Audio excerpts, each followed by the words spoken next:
ഒരു കിളി, ഇരുകിളി, മുക്കിളി, നാക്കിളി ഓലത്തുമ്പത്തല്ല ആടാൻ വരുന്നത്, മൊബൈൽ ടവറിൽ.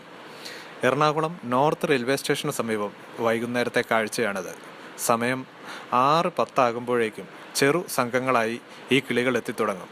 സമീപത്തെ മൊബൈൽ ടവറിന് വലം വെച്ച് ടൗൺ ഹാളും ഒന്ന് ചുറ്റിക്കറങ്ങി വരുമ്പോഴേക്കും പിന്നാലെ 100, 150 മുതൽ 500, 1000 വരെ പക്ഷികളുള്ള സംഘം എത്തും. എല്ലാവരും കൂടി നോർത്ത് സ്റ്റേഷനിൽ എത്തുന്ന ട്രെയിനുകളെ ഒന്ന് നോക്കി സമീപം ചേക്കേറാനുള്ള ചില്ലയും കണ്ട ശേഷം ഒന്നു ചേർന്ന് വീണ്ടും മൊബൈൽ ടവറിന് സമീപത്തേക്ക്. പിന്നീടാണ് കാഴ്ചക്കാരെ വിസ്മയത്തിലാക്കുന്ന ദൃശ്യം. ആയിരക്കണക്കിന് പക്ഷികൾ ഈ ടവറിന് ചുറ്റും തിരമാല തീർക്കും.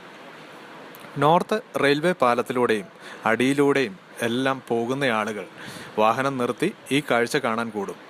മൊബൈൽ ഫോണിൽ വീഡിയോ എടുക്കുന്നവർ ഇത്തിരി പോന്ന പക്ഷികളെ ക്യാമറയിൽ സൂം ചെയ്യാൻ വീണ്ടും വീണ്ടും സ്ക്രീനിൽ മാന്തിക്കൊണ്ടിരിക്കും. മൊബൈൽ ടവറിൽ എല്ലാവരും അല്പനേരം ഇരുന്നതിന് ശേഷം 6:30 നോർത്ത് റെയിൽവേ സ്റ്റേഷൻ മുറ്റത്തെ ആൽമരത്തിൽ കൊക്കും കാക്കയും മറ്റു പക്ഷികളും എല്ലാവർക്കും ഒപ്പം ചേക്കേറും. കാണുക ആ വിസ്മയ കാഴ്ച.